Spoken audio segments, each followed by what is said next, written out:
Salam sejahtera Malaysia, denyut nadi suara rakyat bergema di channel ini. Isu RCI Batu Putih masih semakin menghangat. Nampaknya Mahathir, si tua yang sekarang ini berusia hampir 100 tahun, nampaknya semakin panas, semakin risau, semakin ketakutan dan semakin tak keruan. Sekarang nampaknya dia cuba cari geng. Dia cuba cari geng untuk supaya dia tak dipersalahkan sendiri. Dia tak disalahkan sendiri. Sehingga ada satu newspaper, laporan akhbar menyatakan bahawa Mahathir kata seolah-olah RCI ini tuju kepada dia seorang. Sekarang nampaknya Mahathir tak puas hati. Dia tidak puas hati kerana seolah-olah hanya dia seorang saja. Maknanya memang dia mengakulah bahawa dia ada buat keputusan itu. Cuma saja dia tidak mau mengaku salah sendiri. Salah seorang. Seorang diri dipersalahkan. Persoalan yang pertama, kenapa dia buat keputusan itu? Sebagai seorang Perdana Menteri, dia ada kekuasaan yang besar. Dia ada kuasa yang besar untuk tidak kita tahu perangai Mahathir ni macam mana tahu. Kita tahu perangai Mahathir ni macam mana. Semua orang tahulah. Siapa yang berani cakap tidak kepada Mahathir?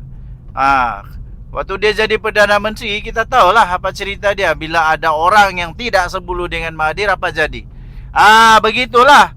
Jadi sekarang dia kait-kaitkan pula dengan orang lain. Dia tidak mau salah sendiri. Dia tidak mau dia seorang saja masuk penjara kah, kena siasat jenayah kah. Persoalan dia itulah saya kata tadi. Mahathir sepatutnya satu suara Mahathir cukup untuk kata tidak. Saya berani jamin dengan satu suara Perdana Menteri, semua suara yang lain itu boleh kalah hanya dengan satu suara Perdana Menteri. Tapi hanya dengan satu suara Perdana Menteri, maka kita telah kehilangan kedaulatan. Kedaulatan kepada Pulau Batu Putih dan ada beberapa pulau yang lain lagi. Mahathir.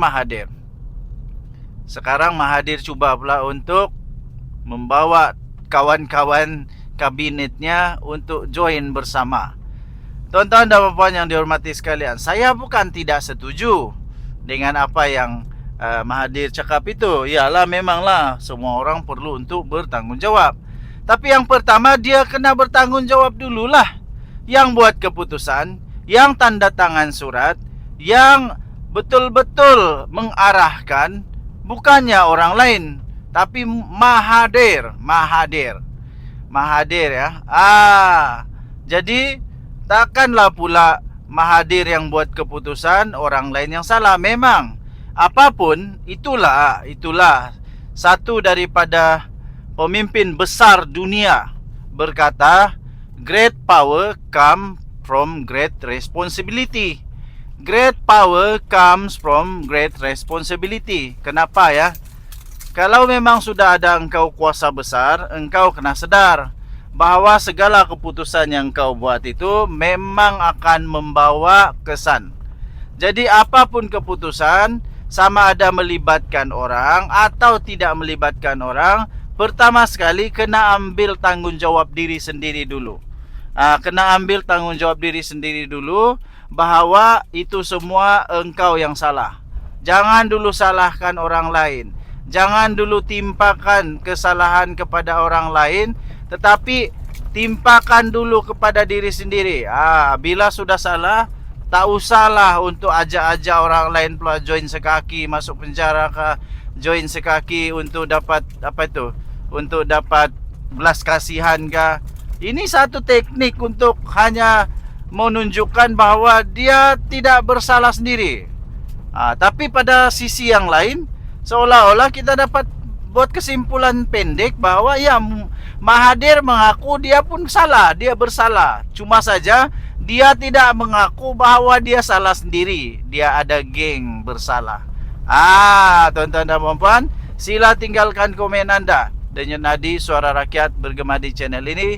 Jangan lupa tekan butang subscribe, like dan share. Malaysia kita punya, Cintai Malaysia ku, kita jaga kita. Bye-bye. Salam sejahtera Malaysia. Selamat pagi tuan-tuan dan puan-puan yang dihormati sekalian. Dajut Nadi, suara rakyat bergema di channel ini.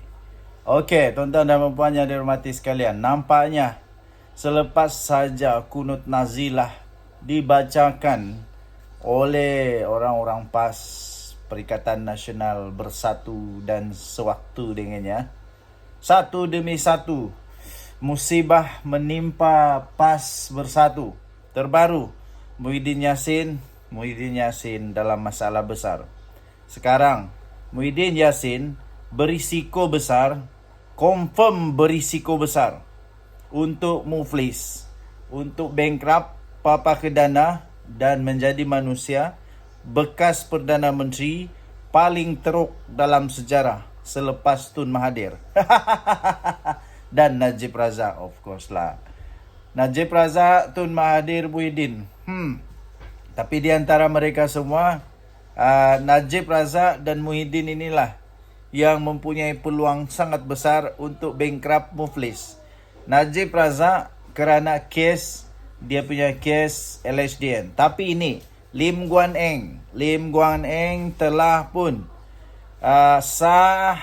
telah memfailkan untuk notis kebankruptan kepada Muhyiddin Yassin.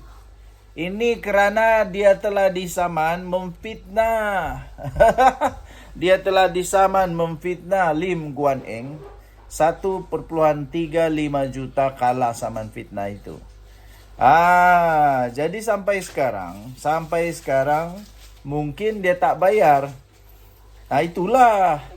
Suka sangat fitnah orang. Bagus juga lah. Lim Guan Eng makin kaya tau sekarang.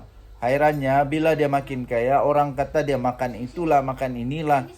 Apa makan pula? Kamu yang bagi dia duit, kamu yang fitnah dia, kamu yang bagi dia duit, kamu yang sebabkan dia jadi jutawan. Lepas tu hairan pula. Muhyiddin Yassin kena saman 1.35 juta. Kalaulah duit tu disimpan kan bagus. Selepas sahaja akaun Bersatu kena beku lah, kena itulah. Muhyiddin Yassin satu persatu bermasalah besar Muhyiddin Yassin ni. Jadi selepas ini Muhyiddin Yassin mana mau cari 1.35 juta. Dia bukan ahli PAS. Jadi orang PAS tidak akan kutip yuran pula. Orang-orang PAS tidak akan kutip dermatin Melo untuk Muhyiddin Yassin. Kecuali Muhyiddin Yassin jadi ahli PAS. Kalau dia ahli PAS, senanglah sikit. Kalau Muhyiddin Yassin ahli PAS, confirm dia dapat dermatin Melo. Tapi oleh kerana Muhyiddin Yassin bukan ahli PAS, macam mana dia mau minta dermatin Melo? Tak layak. Tiada kelayakan untuk dermatin Melo. Tiada kelayakan untuk dermatin Melo. Betul lah. Banyak juga orang cakap ada kebenaran walaupun tidak sepenuhnya. Setiap kali orang siapa saja yang berkawan dengan PAS, mesti otak dia pun sikit sebanyak menjadi otak fitnah. Dr. Siti Mastura sudah kena 800,000. Mana mau cari? Tapi ada, jangan risau. Dulu ada orang kena saman sampai 2 juta pun boleh selesaikan dengan dermatin Melo. Yang ini adalah setakat 1.35 juta ni senang dia. Masalah dia Muhyiddin Yassin bukan ahli PAS. Jadi masalah dia kerana dia bukan ahli PAS. Kalau dia ahli PAS senang, tiada masalah. Tapi kerana dia bukan ahli PAS, mana dia mau cari 1.35 juta. Kesian dia.